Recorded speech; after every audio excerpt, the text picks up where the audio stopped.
салом духталабони азиз, мавзӯи навбатии мо аст аз фанни биология. мавзӯъмон афзоиши ҷинсии растаниҳои гулдор.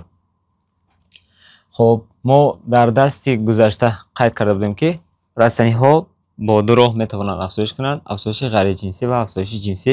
афзоиши ғайриҷинсии растаниҳо бо номи дигар афзоиши нашӣ меномидем ки тавассути реша поябарг зиёд мешуданд ва дар афзоиши ҷинсӣ бошад барои растаниҳо лозим аст узвҳои ҷинсӣ гул, мева ва тухм. гул узви асосии афзоиши ҷинсӣ ба ҳисоб меравад ва дар раванди афзоиши ҷинсӣ иштирок карда мева ва тухмро ҳосил мекунад. биёед аз наздикӣ боз як бори дигар сохтии гулро дида мебарем. хоб ин гул аст, яке аз узвҳои генеративии растании гулдор. гули мо иборат аст аз чунин қисматҳо: якум думчаи гул ки гулро дар навда мустаҳкам нигоҳ медорад. дигар қисмат бошад қисми васеъшудаи думчаи гул, гулбанд ё гулгоҳ. тамоми дигар узвҳои гул дар ҳамин гулбанд ё гулгоҳ пайваст мешаванд. дигар қисмати гул ин косабарг аст. хоб дигар қисмати гул бошад ин гулбарг.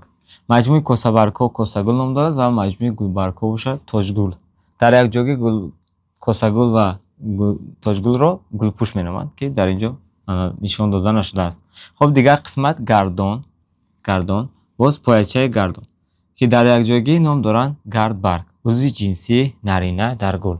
вазифаи гардбарг ин ҳосил намудани гард. аллакай аз номашон маълум аст. гардбарг яъне ки ин узв метамарфузи барг аст, аз барг ҳосил шудааст ва вазифааш ҳосил кардани гард. хоб дигар қисмат гардгирак, сунча, ғӯрак дар якҷоги мешаванд тухмдон ё мевадон меномад. таркиби тухмдону мевадон ин аз мевабарга сохта шудааст, яъне ин ҳам шакли вазн кардаи барг аст ва вазифааш ҳосил кардани мева аст. хоб дар дохили ғӯраки тухмдон бошад, мо мушоҳида мекунем тухммурғҷаро. ана дар ҳамин қисмати ғӯрак дар тухммурғҷа оянда ҳосил мешавад тухм. тухммурғҷа баъд аз заёрони бордоршавӣ ба тухм табдил меёбад. ин буд сохти гул ки мо як бор дигар ёдовар шудем. хоб акнун вазифаи гул асосан дар ҳаёти растанӣ ин иштирок дар афзоиши ҷинсӣ аст ва ҳосил намудани мева ва тухм. яъне дар афзоиши ҷинсӣ иштирок мекунад мегӯем гул. дар ин мафҳум чиро мефаҳмем? ҳаминро мефаҳмем ки бояд гул дар афзоиши ҷинсӣ иштирок кунад ва мева ва тухмро чикор кунад? ҳосил кунад. хоб барои ҳосилшавии мева ва тухм бояд дар растаниҳои гулдор аввал гардолудшавӣ ба амал ояд, баъд бордоршавӣ. гард аввал ҳосил шавад, баъд гардолудшавӣ ба амал ояд, баъд пас он бордоршавӣ. яъне ду раванди муҳимро дар афзоиши ҷинсии растаниҳои гулдор дида мебарем. ин ҳам гардолудшавии растаниҳои гулдор ва бордоршавӣ дар растаниҳои гулдор. хоб якум роҳҳои гардолудшавии растаниҳо. гардолудшавӣ худаш чи аст? афтидани гардро аз гардон ба гардгирак гардолудшавӣ меноманд. хоб нигоҳ мекунем дар инҷо ду усули гардолудшавӣ дар растаниҳои гулдор ду намуд аст: автофилия ва ксенофилия. хоб маънои калимаи авто худам, филия бошад гардолудшавӣ, худ ба худ гардолудшавӣ автофилия аст. ксенофилия бошад дутарафа, ксено дутарафа гардолудшавӣ ба воситаи ягон омил. хоб нигоҳ кардем, инҷо гул омад, ҳамон қисматҳои гул. ана бошад ғӯраки тухмдон, гардгирак, сунча, ғӯрак. ан ҳамин қисмат нами гардгирак да аз ан ҳамин гардон бояд гард ғалтад. афтидани гардро аз гардон ба гардгирак меноманд гардолудшавӣ. ҷараёне ки дар инҷо тасвир шудааст дар худи ҳамин як гул бе иштироки ягон омил ба вуҷуд меояд. ба ҳамин хотир инро мегӯянд автофилия, худ ба худ гардолудшавӣ. хоб дар ин ҳам худ ба худ гардолудшавӣ. ана дигар ксенофилия бошад ба воситаи ягон омил гардолуд шудан, дутарафа гардолуд шудан якчанд намуд мешавад. роҳҳои ксенофилия вуҷуд дорад. тавассути шамол, гардолудшавӣ тавассути шамол ном дорад анемофилия. анемо шамол мешавад. хоб дигар роҳш бошад тавассути парранда, орнитофилия, орнитопарранда. хоб дигар қисмиш бошад тавассути ҳашарот, энтомофилия ва дигариш бошад тавассути одам, яъне гардолудшавии сунъӣ, антропофилия. хоб значит роҳҳои ксенофилия 4 роҳ дорад. хоб тавассути шамол, тавассути парранда, тавассути ҳашарот ва тавассути инсон. акнун инҷо раст тасвир шудааст анемофилия, яъне ки гардолудшавӣ тавассути шамол. растаниҳое ки тавассути шамол гардолуд мешаванд гардҳои сабук доранд, хурд доранд. гардҳояшон тавассути шамол парвоз мекунад ва дар онҳо гулпӯши гулашон ё луч аст, урён аст ё ин ки оддӣ аст, яъне гулпӯши сода аст. хоб барои гардолудшавӣ тавассути шамол осон шуданд. اون رسانه‌ای که توسط انتوموفیل توسط حشرات گردول میشوند برعکس گلپوشی دوچنده دارند. برای که دقت حشرات رو باید به خود جلب کنند. گل‌های زیبااند، گل‌ها رنگ بلند دارند، گل‌هایشان بوی بلند دارند، در داخل گلشان نکتردان زیاد دارند و خاطر که دقت حشرات رو به خود جلب کنند و حشرات هنگامی آمدن از نکتر یا اینکه شهد این استعمال کردن در گردول شوی نیز چیکار کنند؟ اشتراک کنند. چون که در اصل می‌بینیم زنبور عسل میاد در این گل به خاطر چی میاد؟ به خاطر از شهد گل استعمال کردن. یعنی در اساسی غورک تخمدان هم بالای گل بنده در همین منطقه غدود است. غدود جدا کننده در رستنی ها، بافته جدا کننده حساب میشه در رستنی ها. این غدود نام دارد نکتردان. در نکتردان شهد یا اینکه نکتر رسید می شود و همین نکتر و شهد در ترکیبش گلوکوز دارد، ماده غذایی برای حشرات ها می باشد و همین حشرات میاد برای خوردن همین غذا، نه برای گردول کردن. و هنگامی آمده از این چیز خوردن یا که دست نورس است به حد در چخور جوی شد در داخل گل، وقتی که حشرات در داخل گل میدرد برای خوردن امو شهد در پوچش، در بالش، در بدنش گرد میچسبد هنگامی برآمده رفتن یا درآمدن و هنگامی که ای گل به ای گل میرود انا همین گرد رو تصادفاً از این گل به گل دیگر میبرد و از گردان این گل به گردگرک گل دیگر گرد رو میغلطاند یا اینکه از گردان خودش به گردگرک خودش. خب انا در همین پروسس گردول شوی حشرات اشتراک کرد، به همین خاطر میگن این اصول گردول شوی رو انتوموفیله. خب دیگر اصول گردول شوی توسط پرنده هست گل‌هایی که نسبتاً کلانند و حشرات ها آنها رو گردول کرده نمیتونند. انا این گل‌ها توسط پرنده گردول میشوند. پرنده‌ای که در راست دیدستین این کالیبری نام دارد. کالیبری نولی دراز دارد و همین نول درازش یعنی داخل گل وارد میشد. این گل نگاه کنید دراز و از نکتر همین گل هم همچون غذای استفاده میبرد. یکی هنگام خوردن نکتر یا اینکه شهد همین گل در گردول شویش اشتراک میکنند. خب دیگر رسمی که در جا آورده شده است آنتروپوفیلی است، گردول شوی توسط آدم صنعی. انسان میتواند که یک گل گردگرک گل دیگر رو گیرد و در گردون دیگر گل چیکار کند؟ از گردون یک گل در گردگرک دیگر گل گرد رو بریزاند و این گردول شوی صنعی میشود از جانب انسان. خب اکنون جریان گردول شوی بود افتادن گرد از گردون و گردگرک با اصولهاش با راههاش ما اینجا گذشتیم. اکنون میگذاریم به جریان باردار شوی در رستنی گلدار.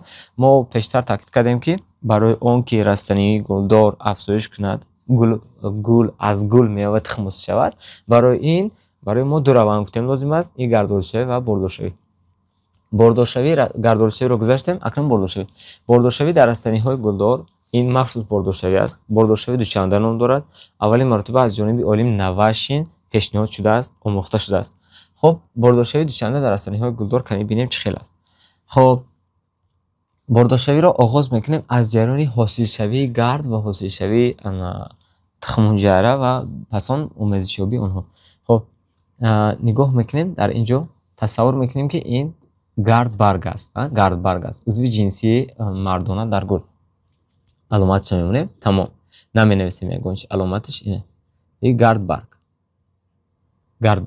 خب گرد برگ دارد پایچه گرد برگ و گردون. این قسمت گردون و در داخل گردون مقدار زیادی خلطه های گردی است. چی است؟ خلطه های گردی. ایمینای در همین داخل خلطه های گردی گرد پخته میرسد. ما یک خلطه گردی رو بیرون میکشیم. نه یک خلطه گردی رو بیرون بروردیم. این نام دارد چی؟ خلطه گردی. همین خلطه گردی رو به عبارت دیگر مینامند میکروسپورانگه. چی مینامند؟ میکروسپورانگه.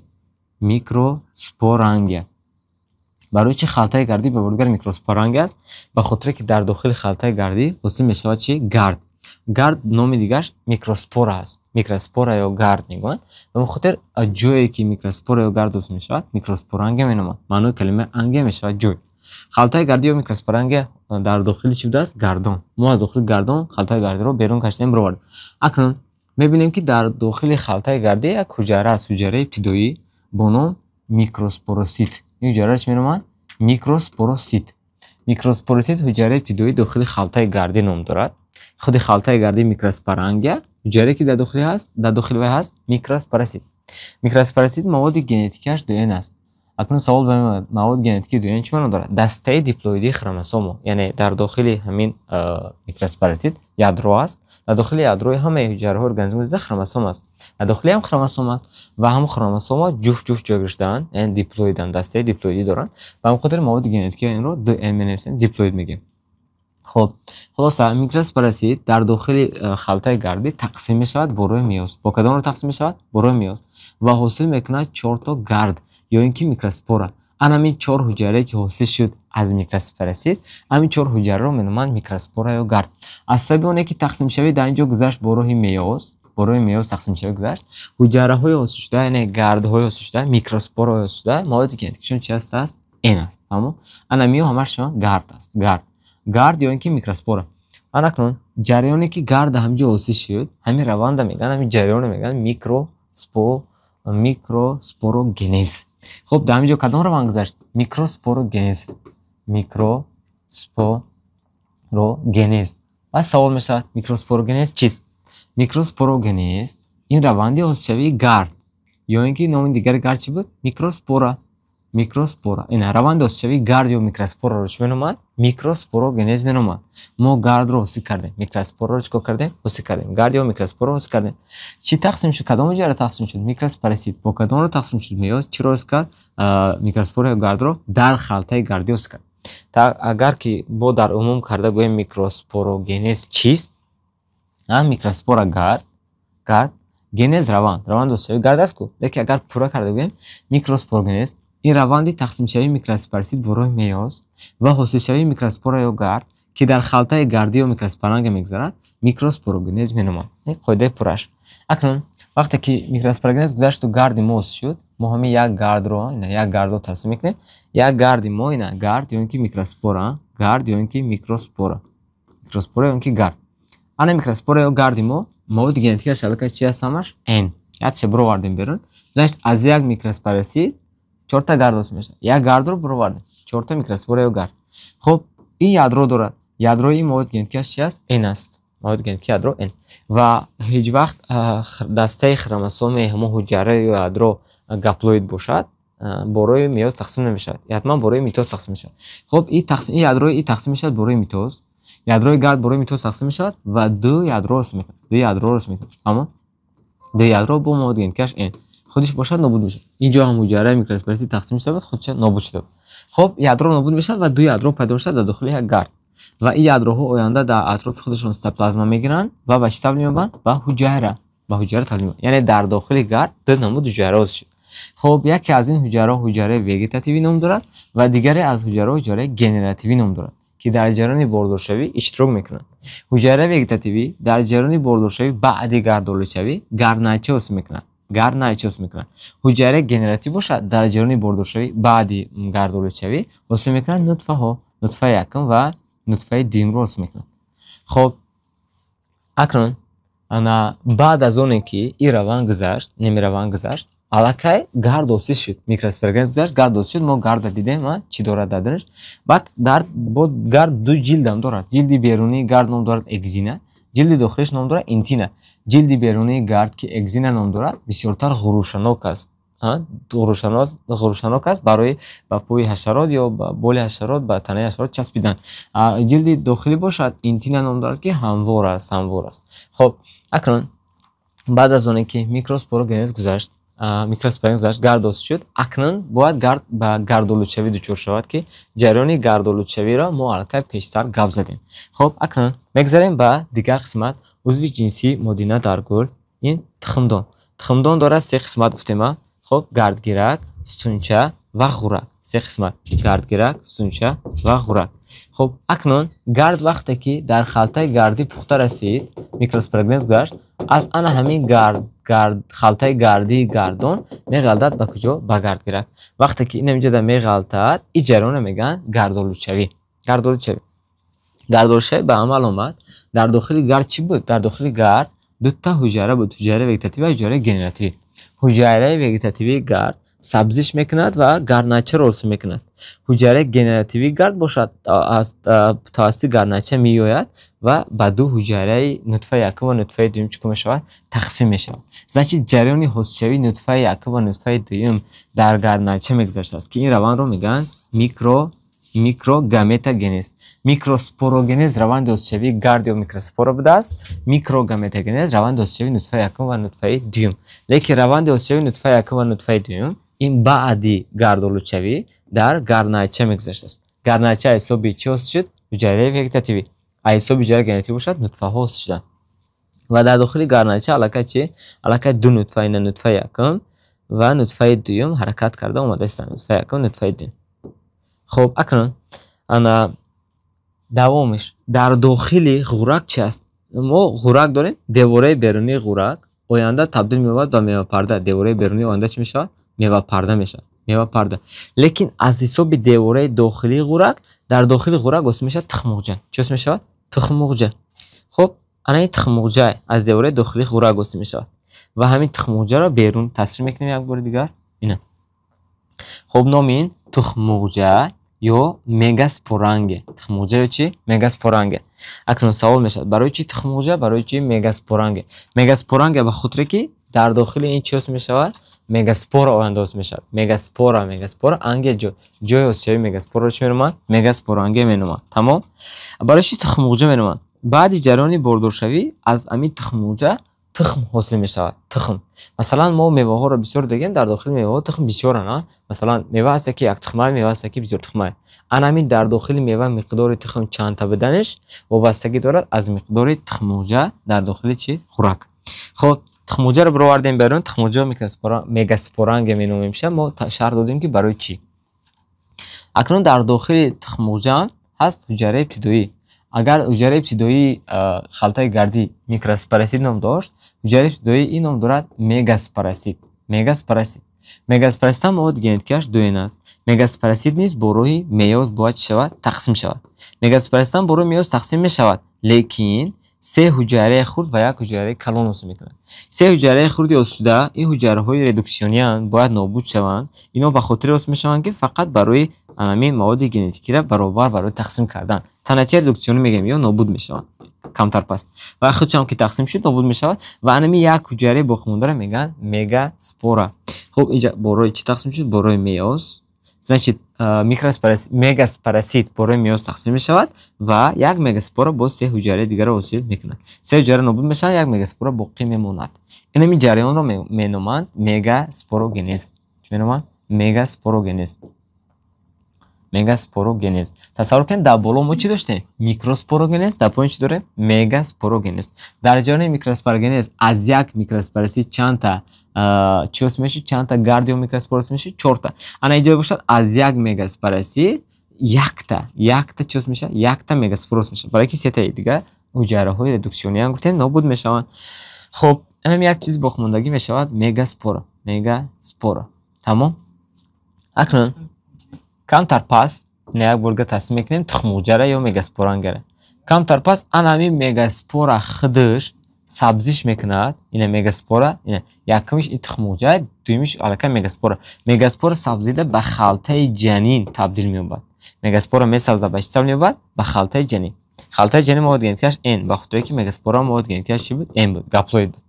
خب اکنون انا در داخل خلطه جنین حساب مگاسپورا شد کو در داخل مگاسپورا یک تا یادرو بود. در داخل خلطه جنین یک تا چه یادروه و همین یک یادروی خلطه جنین مواد ژنتیکی این دارد و همین یک یادرو برای میتوز تقسیم می شود 3 کرات. یک کرات برای میتوز تقسیم شد 2 تا می شود.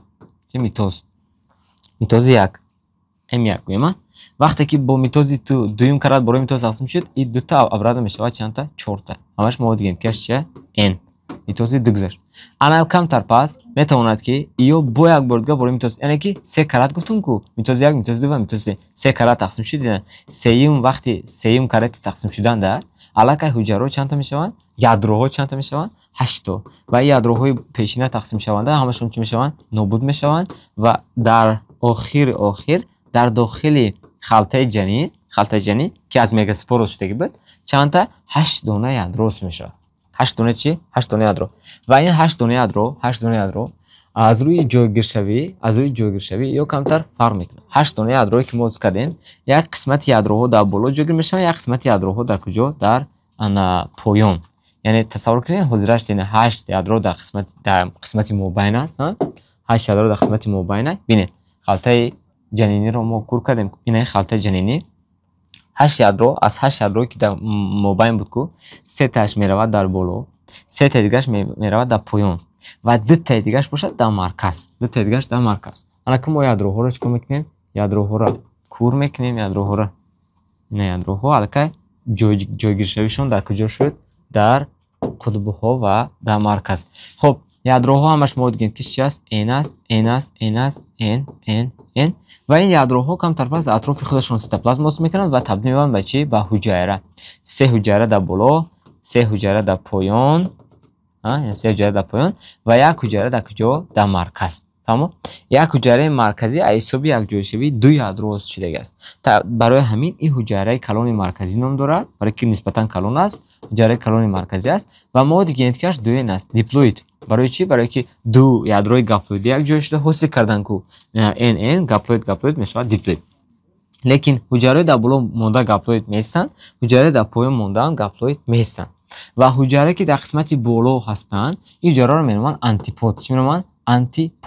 آنتیپود. و حجره که در قسمت پایان هستند 2 حجره دو طرفانگی رو میگن سینرگید و در مابین حجره که نسبتا کلانتر است این مابین حجره میگن تخم حجره.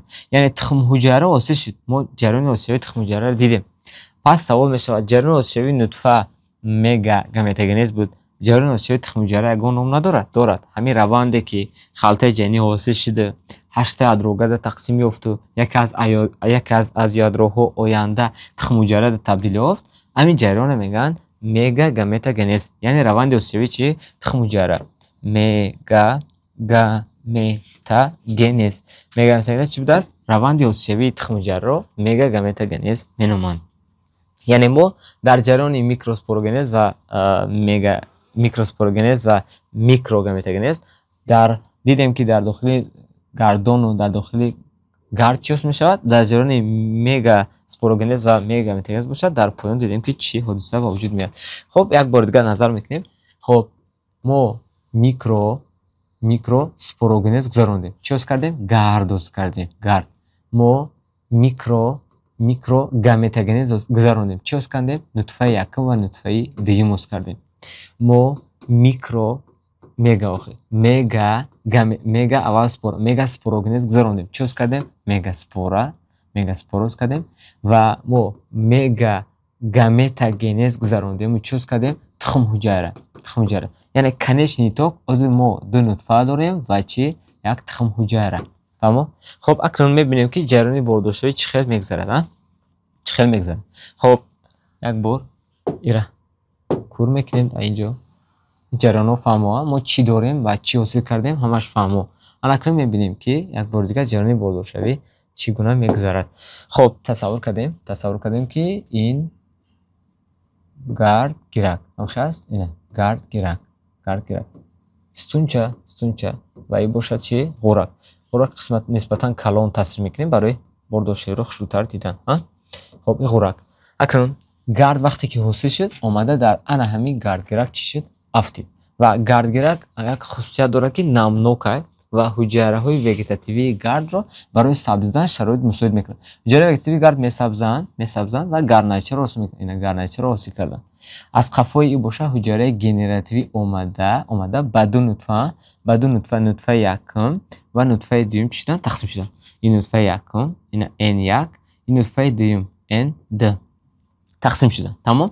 نطفه یکم نطفه دوم حاصل شد. این جریان چی بود؟ این جریان میکروگامتاگنز بود که در گرنایچه میگذشت ما گفته بودیم. تمام. اکنون دومش در اینجا ما باز داشتیم چی داشتیم؟ تخم مرغ. در داخل خوراک چی داشتیم؟ تخم مرغ در داخل چی کرده بود؟ خلطه جنین و خلطه جنین 8 یادرو کرده بود و 8 یادرو 3 تاش در بالا موندن و 3 حجره تبدیل یافتند که حجره رو چی می‌نامیدن؟ آنتیپود و 3 حجره در پایان بوده یک تخم حجره و 2 تا دیگه چی نام داشتن؟ سینرگید. و با این چنین از داخل شوی از یک جای شوی 2 یادرو در مرکز ҳуҷраи калони марказӣ ҳосил шуда буд. Значит ё буданд антипод, антипод ҳамун тасвири кардамон, ино ҳаст буданд синергид, ана ин бошад чӣ буд? Тухм ҳуҷра. Хуб ин бошад ҳуҷраи калони марказӣ буд. ҳуҷраи калони марказӣ. акнун бинед чӣ гап мешавад. вақте ки нутфаи якум ва нутфаи дуюм меояд, гарнача сурохи гардаро ном микропиле дорем. Микропилеро ёфта вориди тухмуғҷа вориди чи халтаи ҷанин мешавад ва нутфаҳо ҳам ворид мешаванд. ина нутфаи якум ворид шуд ва нутфаи дуюм ворид шуд. нутфаи якум меояд қатъи тухмҳуҷра якҷо мешавад, нутфаи дуюм меояд қатъи ҳуҷраи калони марказӣ якҷо мешавад. вақте ки нутфаи якум бо тухмҳуҷра якҷо шуд, тухмҳуҷра плюс нутфаи якум баробар мешавад чи? Зигота. яъне аз якҷоишавии нутфаи якум бо тухмҳуҷра чӣ ҳосил мешавад? Зигота. ана аз якҷоишавии нутфаи дуюм бо ҳуҷраи калони марказӣ бошад, оянда ҳосил мешавад ҳуҷраи триплоидӣ ҳосил мешавад. барои чӣ? барои ки дастаи маводи генетикии нутфаи дуюм n буд, ҳуҷраи калони марказӣ 2n буд. 2n ва n мешавад 3n. ана ин ҳуҷрае ки маводи генетикии триплоидӣ дорад, оянда мешавад эндосперм. эндосперми пуштаи тухмон растаниҳои гулдор маводи генетикии 3n триплоид доштааст. аз сабаб дар ҳамин аст ки баъд аз бордоршавӣ ҳосил мешавад, якҷоишавии нутфаи дуюм бо ҳуҷраи калони марказӣ ҳосил мешавад ки маводи генетикӣ мешавад триплоид. зигота бошад, оянда табдил меёбад ба ҷанин. аз зигота маводи генетикиаш чӣ гуна шуд? 2n. барои ки тухмҳуҷраам n буд, нутфаи якумам n буд, n ва n чи 2n шуд, яъне ки дастаи диплоидӣ пайдо шуд. хоб ин буд ҷараёни бордоршавӣ дар растаниҳои гулдор. ана ҳамин чизе ки ҳоз дидем, ду карат бордоршавӣ, якум нутфаи якум бо тухмҳуҷра, дуюм нутфаи дуюм бо ҳуҷраи калони марказӣ. ду карат бордоршавӣ дар як ҳолат мегузарад, ба ҳамин хотир мегӯянд бордоршавии дучанда. бордоршавии дучандаро аввалин маротиба гуфтем Навашин ба илм чикор кард? Пешниҳод кард. чӣ хеле ки дидем бордоршавии дучанда дар растаниҳои гулдор гузашт. лекин баъди ҷараёне ки бордоршавии дучанда гузашт, аз ҳамин қисматҳои бордоршуда узвҳо ҳосил мешаванд. мо гуфтем вазифаи асосии гуфтем гул чи аст? ҳосил кардани мева ва тухм. акн мо бояд гап занем ки кадом қисмати ин мева, аз кадом қисмати ин тухм ҳосил мешавад. нигоҳ кунед. ана ин тухмуғҷа буд. аз анами тухмуғҷа тухм ҳосил мешавад. тухм. аз пӯсти тухмуғҷа бошад, пӯсти тухм ҳосил мешавад. аз худи анами хӯрак бошад, мева ҳосил мешавад. ва дар дохили тухмуғҷа чӣ буд? дар дохили тухмуғҷа буд ҳуҷраи калони марказӣ. аз ҳуҷраи калони марказӣ эндосперм ҳосил мешавад. аз зигота бошад ҷанин ҳосил мешавад. ҳамаи қисматҳои тухм, ҷанин ва мева ҳосил мешавад баъд аз раванди бордоршавии дучанда. хоб як бор дигар ҳамин бордоршавии дучанда дар расм дида мебарем. хоб нигоҳ кардем. якум гули дуҷинса аст, тухмдон дорад ва чи гардбарг дорад. ана ина гардон. дар гардонуш ҳастаи микроспорангия, яки микроспорангия ҳамин гардонай, ҳамо. дар дохили микроспорангия ҳастаи микроспораситҳо. хоб ана микроспораситҳо бораи меёс тақсим мешаванд ва микроспора русд мекунанд. микроспораҳо мераванд ҳуҷраи вегетативӣ доранд, ҳуҷраи генеративӣ доранд. микроспора худаш гард аст. ҳуҷраи вегетативӣ, ҳуҷраи генеративӣ ина вақте гардборшавӣ ба амал омад, ҳуҷраи вегетативӣ гарначаро ҳосил мекунад. ҳуҷраи генеративӣ бошад тақсим мешавад ва чиро ҳосил мекунад? нутфаҳоро ҳосил мекунад. нутфаи якум, нутфаи дуюм шудага. акнун ин тараф мебинем бо тухмуғҷа дорем. тухмуғҷаро берун баровардем. тухмуғҷа дорад чи? тухмуғҷа худаш мегаспорангия дорад мегаспорасит. мегаспорасит бораи меёс тақсим шуда мегаспораро ҳосил кард. хоб пасон гардҳо хай ғалтидан гуфтем гардборшавӣ ба амал омад, яъне гардгарак часпиданд ва гарнача ҳосил шуд ва нутфаҳо ҳосил шуд. хоб ина дарстунча давомуш. хоб гарнача омад сабзи то дохили чи? То дохили микропиле. нутфаҳо вориди микропиле шуданд. ина инҷа се ҳуҷраи дар боло буда антипод ном дошт, ҳуҷраи калони марказӣ ва ду ҳуҷраи дигар синергид буд, аммо байнанги ҳуҷра тухмҳуҷра ном дошт. чӣ хеле ки нав тасвир кардем ҳамин чиз. хоб акнун ина ҳамаш халтаи ҷанин буд. ҳамаё дар дохили халтаи ҷанин.